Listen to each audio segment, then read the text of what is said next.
On commence le vlog YouTube avec un plat.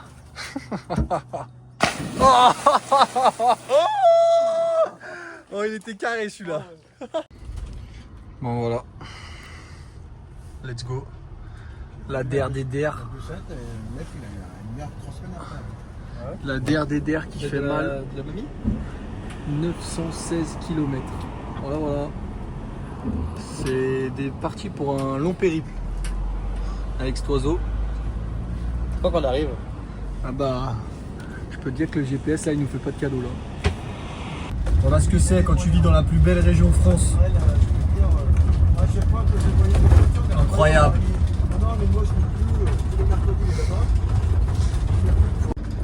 On se part dans ta gueule. Voilà, là, prends un airbag dans la gueule, tu vas voir.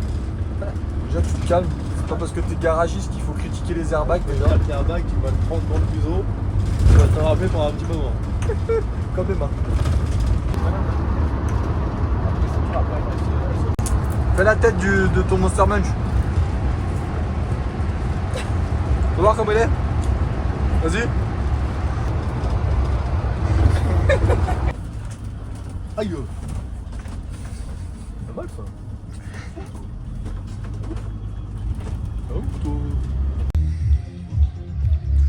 Et voilà. Bien arrivé. 980 bornes plus tard. Dernière épreuve du championnat. Joli départ. Belle terre comme vous pouvez le voir. Bien griffé. Les 80 cet après-midi vont se régaler. Et puis nous on est en forme. On est en forme les gars. Je suis motivé à 200%. C'est la DER des DER. Il y a un gros plateau. Il y a Marc-Antoine Rossi qui s'est rajouté. Ivo Van Aert, Résulis, Lupino en 250. Donc il va pas falloir dormir. En tout cas, motivé à bloc pour défendre cette 4ème place. Il y a 9 points d'écart qui séparent moi et Jack Cannon pour le top 5. 4ème, 5ème quoi. Donc voilà. Hyper chaud en tout cas. On va regarder l'après-midi comment elle va se dérouler des petits. Et puis en ce moment, on a de la chance. Le temps, il est gris. Il fait pas chaud du tout. Ouais. Ah ouais, là c'est beau. Hein. C'est beau la terre là. Et ils ont griffé comme ça de partout. Hein. Ils ont arrosé là, un peu c'est béton. Ouais, mais ils ont arrosé réception de saut et appel, mais tout le reste c'est bien griffé comme ça, c'est pas mal. Voilà, voilà. Départ, all shot, small mix. Motivé à 200% les gars.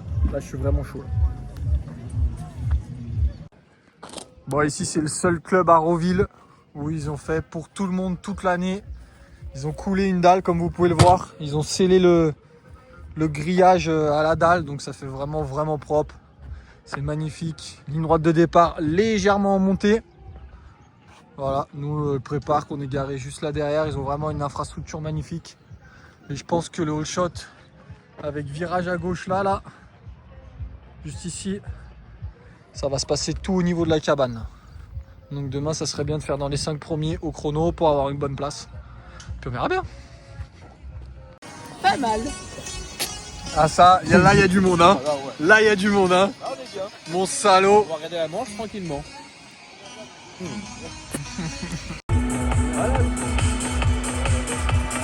On a une vue plutôt pas trop mal. Encore une magnifique piste pour cette finale. Ça donne vraiment envie de rouler là. Hein. La terre elle est magnifique. Là il y a un énorme externe. C'est bien le passage de Liam Bruno avec la 125.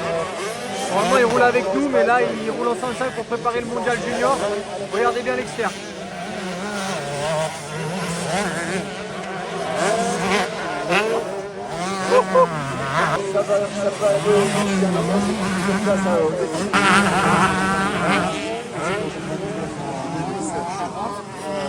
C'est fini? Bien? Eux ils y mettent des moyens. Hein.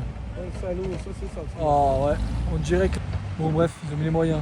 La pelle, la griffe, encore une pelle là-bas, ils sont en train d'arroser. Il y a un beau domaine. Mais qu'est-ce qu'il fait? Non mais... Ah, j'arrose la piste. Acte 2. On prend les mêmes et on recommence hein. Mais demain il sera pas devant moi en deuxième manche, je peux vous le dire. Demain c'est 2 all shots, il sera pas devant moi. ça. Là, il y en a qui vont perdre. Là. C'est parti. Pas mon rigole. Trop tard, tu l'as dit, montre. Tu filmes pas quoi, t'as dit? Mon rigole. Putain. Quoi? Il est bien. On regarde les US là avant d'aller dormir. Là. Putain. Gigan, il a une moto, c'est pas humain. Yo l'équipe, dernière épreuve. On part pour le premier essai. On est fin chaud, je suis tout propre. Et on va rentrer tout noir parce qu'ils ont bien arrosé.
Alors Tom qui vient de dégainer, hein, qui vient de faire un... On a bien vu que le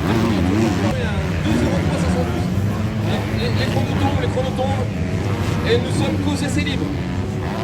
Donc la réaliste Résulis, c'est également un champ de chrono.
Bon, on a bien fini la matinée, on est en train de manger un petit bout. Pas satisfait, pas content du tout de ma matinée. Pourtant l'envie de rouler et de performer elle est là, mais aucun feeling avec la piste, pas un bon feeling non plus sur la moto. Je pense dû au fait que j'ai un mauvais feeling sur le terrain, tout s'enchaîne, on va dire, pas au mieux pour moi. Il y a 4 pilotes qui sont pas là habituellement. Il y a Lupino, Marc-Antoine Rossi, Janis Rézulis et Ivo Van Herp, les 4 meilleurs quasiment pilotes européens actuellement. Je fais 10e à la séance chrono, donc vraiment au niveau de la place nul. Mais au niveau du temps chrono, c'est pas non plus si dégueulasse que ça. Je suis à 2 secondes de Lupino et bon après loin de la pole position, mais bon c'est comme ça. Il va falloir trouver des solutions cet après-midi. Le but est de finir 4e du championnat, donc ça va se jouer entre moi et Canon, donc je vais me concentrer là-dessus. Je vais essayer de finir 4e de ce championnat, même si c'est la place du con, ça sera toujours avec plaisir de prendre cette 4e place. Donc il va falloir trouver des solutions, comme je le disais, essayer de vraiment bien partir et puis faire la manche comme elle vient, sans prendre forcément de risques et bien piloter, quoi. Donc on verra tout à l'heure.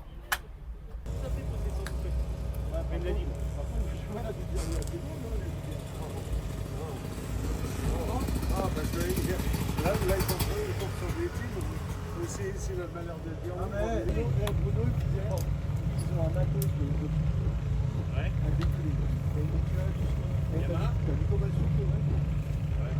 Yamaha, c'est parti. Du coup, Yamaha, il donnait pour Tom. Chaud. Et c'est parti. C'est lâché. Avec Marc-Antoine Rossi.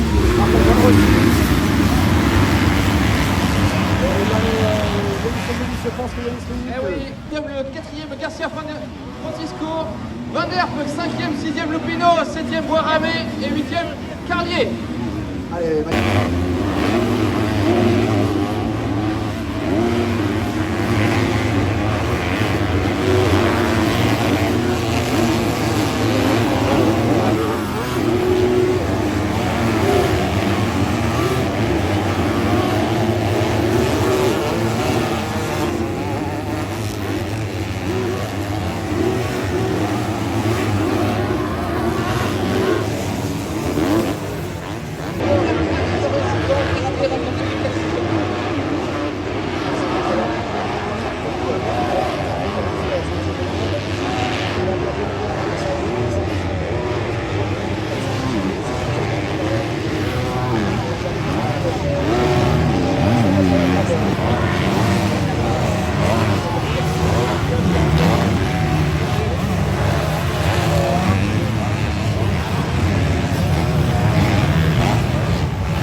Moi je suis pas. Il y a Osgore. C'est ce qui est Paolo, chaud. il m'a dit faire Osgore. Il m'a dit Osgore, c'est à peu près pareil au niveau du sable.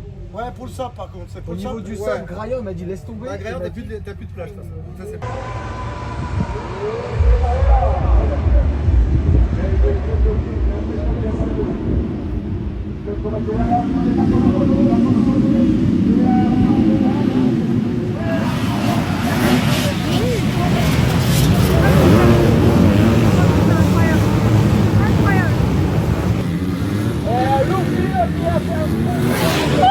Allez mon team!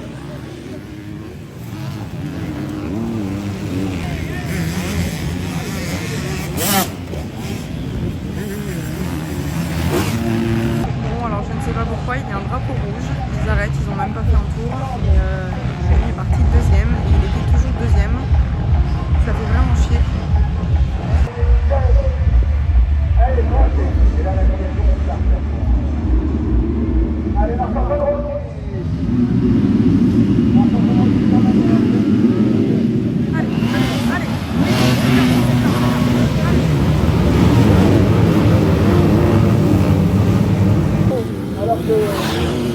Allez mon team, allez!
C'est quoi? C'est la situation. Et là, la ligne derrière. Et j'ai.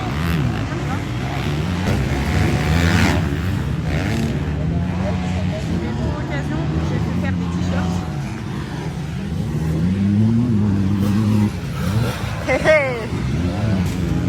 Allez, donc le dernier tour, cette finale du championnat de France avec le Racing avec la contact. Allez, attention, allez, le dernier, attention, pas loin. C'est pas loin, Marc-Antoine Rossi, un quart d'heure, c'est celle-là, devant Camille Fonvielle. Allez mon Jim, allez, allez.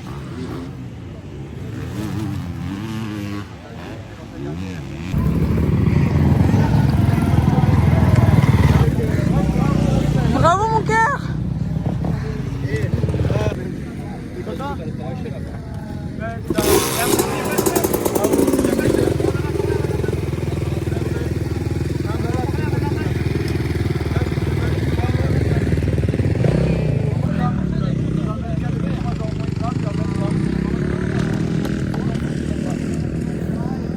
T'as changé beaucoup de traces, putain, t'as bien fait, c'était bien ce que t'as fait. Vraiment,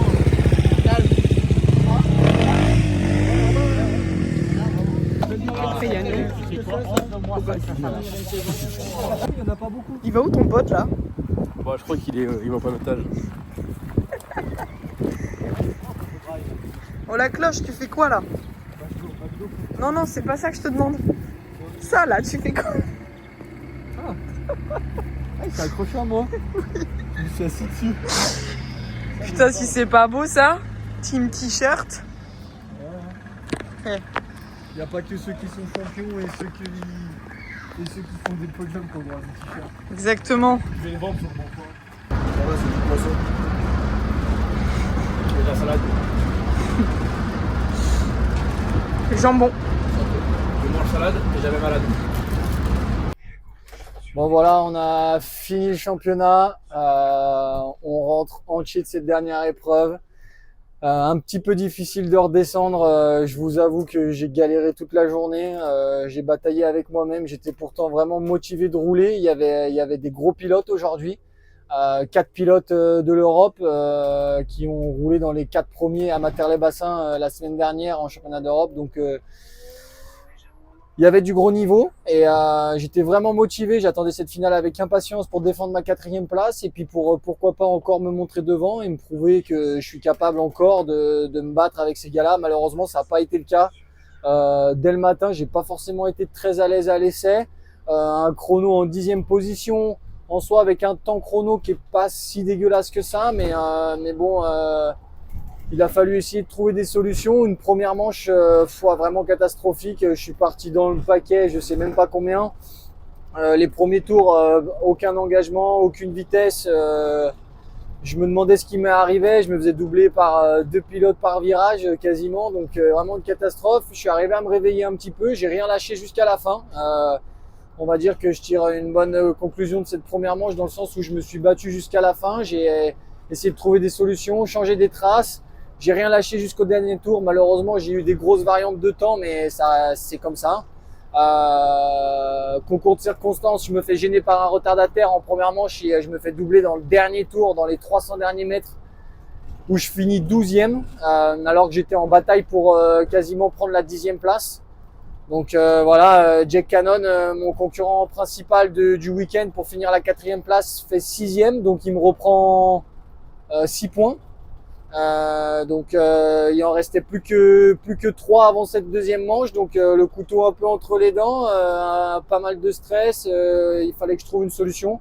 Je décide au départ de me mettre complètement à l'opposé de ce que j'ai fait à la première manche et ça a fonctionné. Je pars 2 derrière Marc-Antoine Rossi.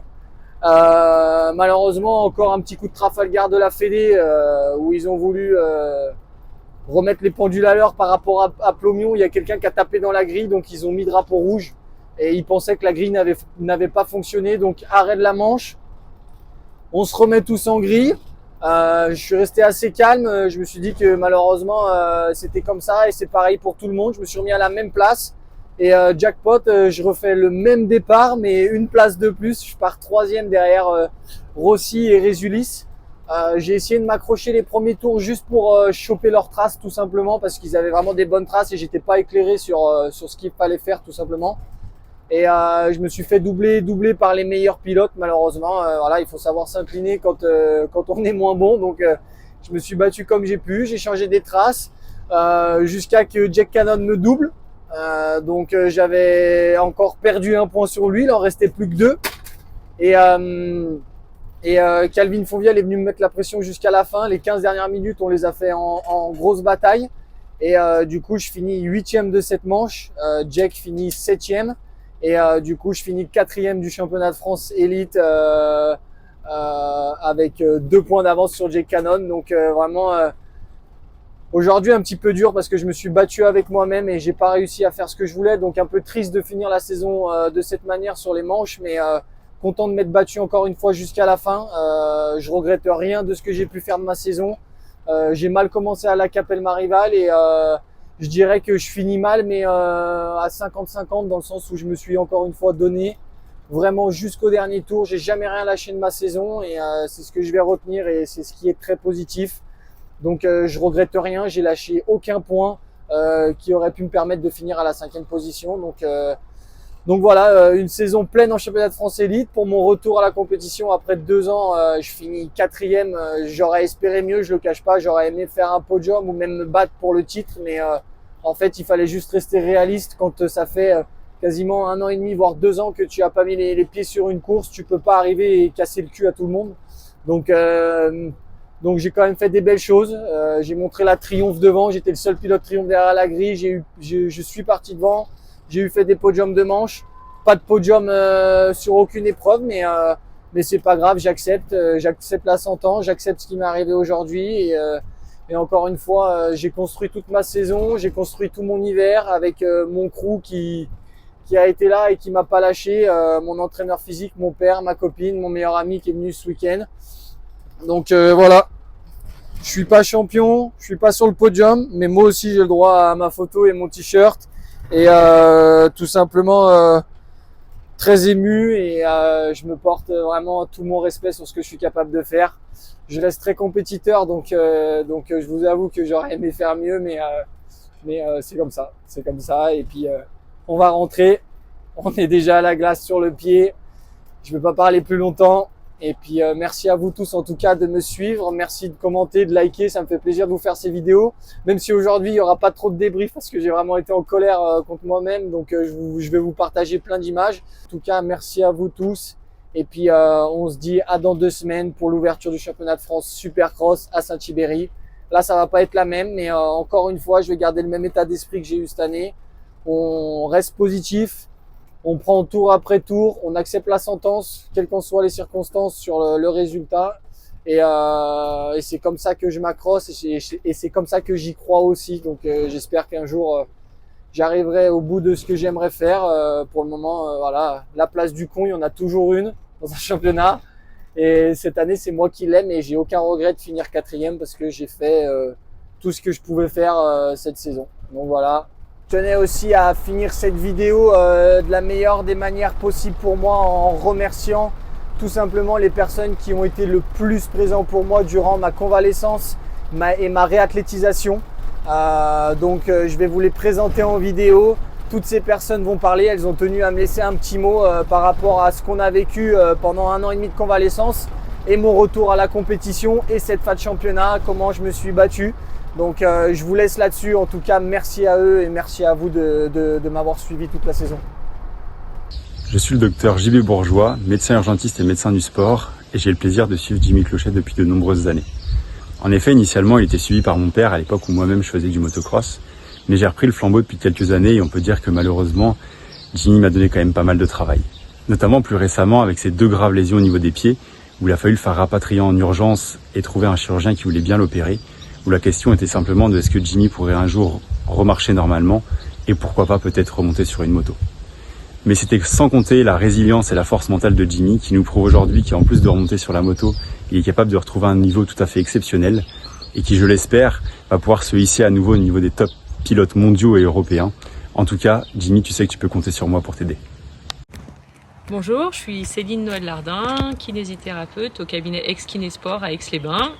Jimmy, je l'avais déjà vu sur d'autres rééducations suite à d'autres fractures parce que c'était pas sa première. Donc on se connaissait déjà, mais je me souviens que sur la toute première fois que je l'avais vu, il avait déjà été très observateur et très réservé. Il avait eu besoin de faire confiance, il lui avait fallu du temps. Et par contre, une fois que la confiance était établie, c'est vrai qu'on avait beaucoup plus facilement échangé.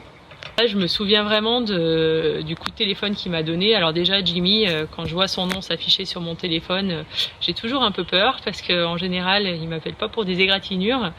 Et là, en effet, c'était vraiment ça. Je me souviens de ce coup de fil où il m'expliquait sa chute et les fractures qu'il y avait eu. Toutes ces difficultés à trouver un chirurgien, l'inquiétude par rapport à la suite.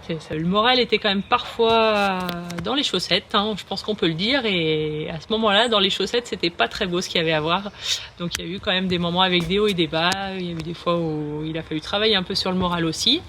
Mais pas à pas, la rééducation s'est faite, on a avancé tout doucement, avec toujours en question de fond. La première question, c'était est-ce que je vais remarcher, bien entendu, et toujours cette deuxième question, est-ce que je pourrais remonter sur une moto. Ça, c'était vraiment assez époustouflant qu'il ait cet état d'esprit dès le début des fractures. Et malgré ses hauts et ses bas, c'est vrai que Jimmy, moi, je pourrais caractériser comme quelqu'un de très courageux, de très respectueux. Il a toujours été sincère, il a toujours été honnête dans ses réponses. Il a été très respectueux des consignes tout au long de sa rééducation.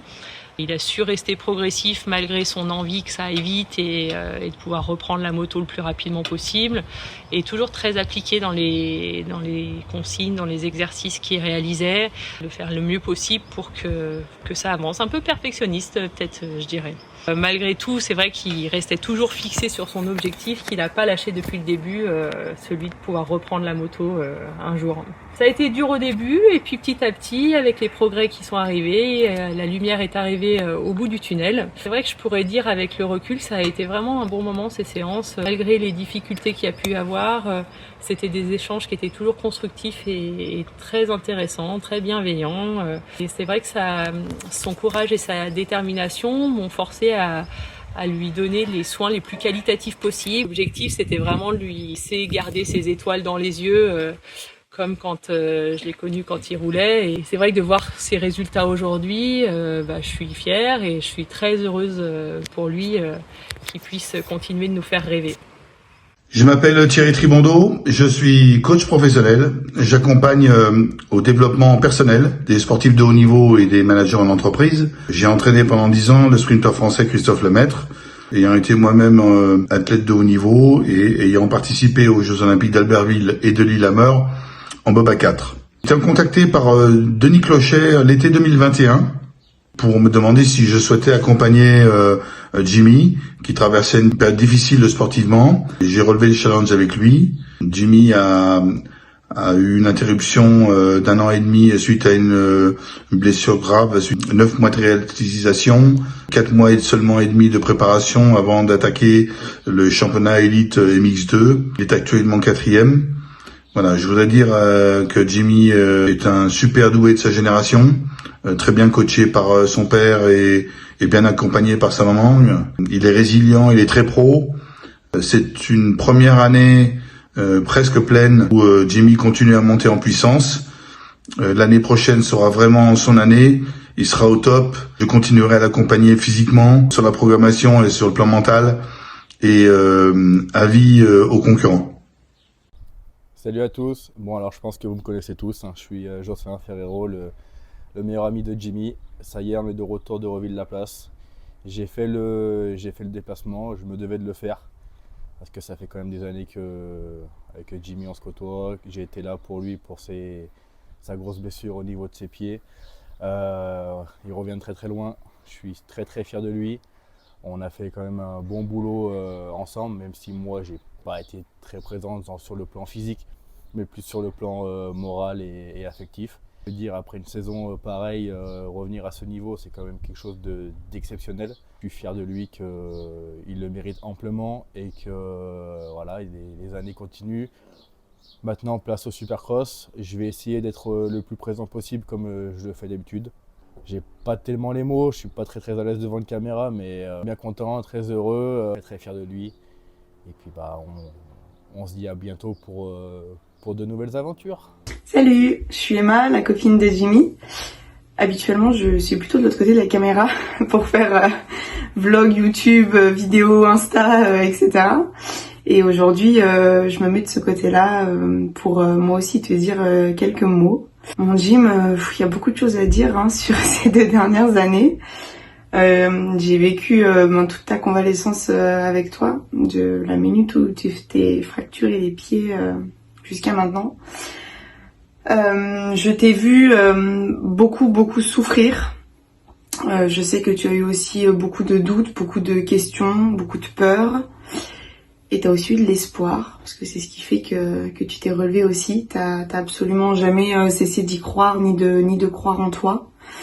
Et la première chose que je voudrais te dire, c'est que même si toutes ces personnes qui parlent dans ta vidéo YouTube ont bien sûr participé d'une manière ou d'une autre à ta réathlétisation, la personne qui a le plus participé aujourd'hui, c'est toi. Parce que t'as jamais cessé de croire en toi et tu t'es donné les moyens d'arriver jusqu'où tu es. Donc tu peux déjà être fière de ça. Moi en tout cas je suis très fière de toi. T'as une force aussi bien mentale que physique qui est vraiment remarquable. Je te le dis souvent, ça m'impressionne vraiment de te voir tous les jours, aussi bien dans la vie au quotidien, dans notre vie à tous les deux. Parce que elle a forcément changé aussi un peu depuis cet accident. Et je le vois aussi dans ta vie professionnelle, pour ta passion, pour ton métier. Voilà, tu fais preuve d'un courage et ouais, d'une force qui sont juste incroyables. Le mot résilience, je pense que c'est vraiment ce qui ressort le plus de tout ça, et c'est un mot qui te va très très bien. Je pense que tu es aussi l'exemple même, je pense, de la détermination. Tu lâches jamais rien, et aujourd'hui ça paye encore. Je sais que ça n'a pas toujours payé dans ta carrière, mais là tu le mérites vraiment. Voilà, tu termines 4e du championnat hier. C'était vraiment un beau moment, comme toute cette saison d'ailleurs, avec aussi tes 2 podiums de manche qui étaient vraiment chouettes. C'est des moments de fierté. Moi, c'est des moments où je suis super émue parce que je suis super fière de toi. Fière de voir jusqu'où t'es arrivée, parce que je sais par quoi tu es passée et par quoi tu peux encore passer. Et hier, c'était dur. T'as galéré, mais tu décroches ta 4e place, et je suis tellement heureuse pour toi, parce que c'est vraiment quelque chose que tu mérites. Et même si je sais que t'avais visé plus haut, dans le fond ta victoire tu l'as déjà, parce que tu t'es relevé de quelque chose où on t'avait pas vraiment annoncé que t'allais te relever de tout ça. Donc pour moi la victoire elle est là. C'est sûr que j'oublierai pas le jour où on m'a dit que tu remarcherais peut-être pas correctement. Et j'oublierai pas non plus hier quand t'as fini 4e du championnat 2 ans plus tard. C'est toujours quelque chose de très émouvant pour moi, parce que je suis fière tout simplement, parce que t'es la personne qui partage ma vie, et je suis vraiment contente de ce qui t'arrive aujourd'hui. Tu le mérites après tout ce par quoi t'es passé. Je terminerai cette vidéo en te disant bravo mon cœur, je suis très fière de toi et merci pour tout ça. Salut à tous, moi c'est Cindy, la grande sœur de Jimmy. Je tenais à te faire ce petit mot mon frère, parce que franchement, juste épaté, incroyable. J'ai toujours su que tu avais de la force mentale, tu nous l'as souvent prouvé par toutes tes blessures que tu as eues, mais alors celle-ci franchement, cette saison particulièrement, waouh, je crois qu'on s'en souviendra à vie, parce que tu es passé par beaucoup de bas, beaucoup de remises en question, beaucoup de doutes, et en fait au final maintenant je me souviens de mes paroles en début de saison où je te disais prends le temps, la première course ouais j'arrive pas, j'ai mal et tout, prends le temps, tu feras le point à la fin de la saison, c'est que le début, ça va aller, tu vas réussir à vivre avec, t'as pas le choix, il faut y aller, et là ça y est, on y est, fin de saison, et accompli, incroyable, franchement tu nous as montré une force, une détermination, une ambition qu'on connaissait chez toi mais qu'on ne connaissait pas dans l'extrême comme ça, parce que clairement c'est ce que tu as accompli, c'est incroyable. Quand je te vois au quotidien, la façon dont tu gères les douleurs, la façon dont tu restes positif malgré la douleur, pour moi c'est une force mentale qui est exceptionnelle, et cette force mentale il faut que tu la gardes, parce que c'est pas donné à tout le monde, et c'est ce qui fait ta force, et c'est ce qui te fera avancer dans le futur, dans ta future saison l'année prochaine. Donc franchement, félicitations pour cette saison. Nous en tout cas, on reste toujours derrière toi, live tour par tour, à distance, pour cette saison d'élite, et en présentiel pour cette saison des Six qui va arriver. Donc on se languit de te voir à l'œuvre, parce que du coup on te voit pas souvent. Donc voilà, en tout cas tu sais très bien qu'on sera toujours derrière toi, même à distance. Les petits coups de fil en fin de week-end de tonton tu t'es traîné, t'aurais pu mieux faire, hein, ils seront toujours là, et on t'aime fort, vraiment, on est trop fiers de toi. Bisous tonton. une maman. Bon, même si tu gagnes le dernier, bravo. T'es le meilleur en moto en tout cas avec papa. Coucou tonton, t'es fort. Bravo pour ta saison. Fais coucou à tonton. Fais coucou. Alors, que dire de cette saison? En étant le papa, en sachant qu'on a remonté notre structure en privé, que même le chirurgien était persuadé qu'en gros il ne pourrait jamais refaire de moto. 1 an et demi d'arrêt. Jimmy a mis 100% de son temps et de sa volonté pour essayer de remonter sur une moto. On avait juste comme objectif d'essayer de faire une saison et de se reconstruire. Finir 4e meilleur français, en sachant qu'il y a même un espagnol, 2e. Donc pour moi c'est vraiment énorme. On aurait signé un top 10, 12 en début d'année. Parce que déjà c'était une première victoire, ça voulait dire qu'il arrivait à rouler. Donc là, finir 4e, se battre, faire des manches 2, se battre pour la victoire de manche, c'est énorme. Au quotidien, on est tous les deux contre des gros teams. En plus, sa copine, Emma, qui le supporte beaucoup. Sa maman, Cathy, qui est là pour tout ce qui tourne autour. Donc une petite équipe, un très très gros résultat. Pour moi, Jimmy, il a retrouvé quasiment son meilleur niveau. Il a fait aussi une course en 450 où il a démontré qu'il a battu le 2e et le 3e de l'élite sur un cross inter. Donc ça envisage éventuellement l'année 2026 encore meilleure. Moi je suis très très très satisfait, vraiment fier de lui, content du résultat. On a prouvé aussi à tous les gens qui lui ont fait confiance, qui nous ont aidés à pouvoir réaliser cette saison. Il nous a vraiment prouvé qu'il avait un mental de gagneur, qu'il avait un mental énorme. Encore hier, s'est battu jusqu'au dernier tour pour finir 4e de ce championnat devant un pilote à Bud Racing, un Australien, qui fait des grosses perfs au niveau européen. Donc vraiment, bravo Jimmy. Je pense que c'est que le début d'une belle aventure. Salut à tous, moi c'est Cathy, je suis la maman de Jimmy. Moi je vais faire quelque chose de complètement différent. Je voulais remercier toutes les personnes, parce que comme vous avez pu l'entendre précédemment, il a eu cette grosse blessure, donc ça a été compliqué pour lui. Je voulais surtout remercier toutes ces personnes qui l'ont soutenu. La famille, les amis bien entendu, mais surtout toutes ces personnes, tous ces inconnus, tous ces gens sur les réseaux sociaux qu'à chaque vidéo qu'il a pu faire, où il a été soutenu pendant ces 2 dernières années, qui ont été très très très compliquées psychologiquement pour lui, et physiquement bien sûr. Et vos messages ont été pour lui mais d'un soutien énorme. J'ai vu pétiller les yeux de mon fils à chaque lecture de vos messages. Donc pour ça, je tiens vraiment à vous remercier. C'était d'une importance capitale dans sa guérison. C'est ce qui lui a remonté le moral au fur et à mesure des jours. C'est ce qui lui a permis de se battre et de remonter sur sa moto. Donc vous, toutes ces personnes que je ne connais pas, mais que je porte tout au fond de mon cœur, parce que vraiment, ça c'est le cœur de maman qui parle, vous avez été merveilleux. Mais vraiment merveilleux. Donc merci 1000 fois de tout ce que vous avez pu lui donner comme affection. Vous êtes des anges et j'espère que la vie vous le rendra au centuple, parce que vous êtes des bonnes personnes. Et de là, je félicite mon fils pour toute la gentillesse qu'il nous apporte à tous. Et je vous remercie encore infiniment pour lui et de l'avoir soutenu aussi fort. Bisous à tous.